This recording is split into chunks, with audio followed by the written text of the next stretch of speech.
কালনা পৌরসভার অন্তর্গত ৬ নম্বর ওয়ার্ডের একটি এলাকায় হঠাৎ দেখা যায় ড্রেনের জল দিয়ে ধোঁয়া বেরোচ্ছে। ড্রেনের ওপরের বেশ কিছুটা অংশ গরম হয়ে আছে। এলাকাবাসীদের মধ্যে এই নিয়ে তীব্র আতঙ্ক ছড়ায়। সঙ্গে সঙ্গে কনজারভেন্সি দপ্তরের প্রেসিডেন্ট অনিল বসুকে খবর দেওয়া হয়। অনিল বসু সঙ্গে সঙ্গে এলাকায় চলে আসেন এবং তিনি দমকলকেও খবর দেন। ঘটনাস্থলে এসে পৌঁছায় দমকল ব্যাপারটা খতিয়ে দেখছে। পুরো ঘটনার ব্যাপারে এলাকায় রয়েছে তীব্র চাঞ্চল্য। কালনা থেকে সৈয়দ আবু জাফরের রিপোর্ট, MBS নিউজ।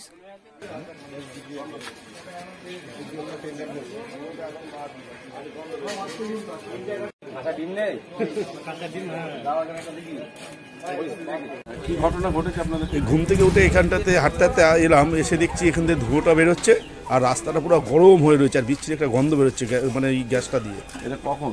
এই মোটামুটি আমরা দেখেছি 6:10-15 থেকে দেখছি। তারপরে এখন কি দেখছি? দেখার পর আমরা এই আমাদের 10 নম্বর ওয়ার্ডের কাউন্সিলর কনভার্সন যে অফিসার রয়েছে তাকে ফোন করলাম, সুমন দাকে ফোন করে এলো। তারপর ফায়ার ব্রিগেডকে ফোন করা হলো, ফায়ার ব্রিগেড এলো। তখন কি বলছে ফায়ার ব্রিগেড আবার সাপ্লাইকে ফোন করলো, সাপ্লাই লোক আসছে। ওরা এখনও সেরকম কিছু বলতে পারে না, এখন দেখছি, ওরা দেখে তদন্ত করে বলবে। হ্যাঁ অবশ্যই, এলাকাবাসী হিসাবে তো আতঙ্কিত হবই। এর আগে কি না না না এরকম ধরনের ঘটনা আমাদের এখানে আর হয়নি। আপনারা কি ভাবলেন কি কারণে হতে পারে?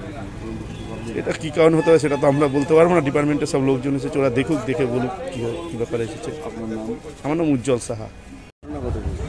এখানে প্রত্যেকদিন সকালে আমি 5টা নাগাদ বেরোই।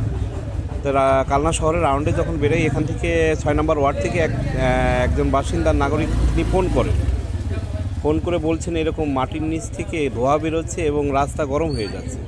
তখন আমি এখানে স্পটে আসি, এসে দেখতে পাই সত্যি তাই গ্যাস মানে বেরোচ্ছিলো আর কি, ধোঁয়া বেরোচ্ছিলো আর রাস্তা গরম হয়ে আসছে। তখন এটি আমি দেখতে পেয়ে সঙ্গে সঙ্গে থানাতে ফোন করি এবং ফায়ার ব্রিগেডে ফোন করি এবং আমাদের কালনা পৌরসভা কনজারভেন্সি যে লেবার তাদেরকেও ফোন করে ডেকে নিয়েছি যে এখানে কি ব্যাপার, কি কোথা থেকে কি হলো সেটা ফায়ার ব্রিগেড আসলে ইনকোয়ারি করে সেটা দেখা হবে যে কোথা থেকে কি হয়েছে, তবেই আমরা জানতে পারবো যে এটা কোথা থেকে কি হলো।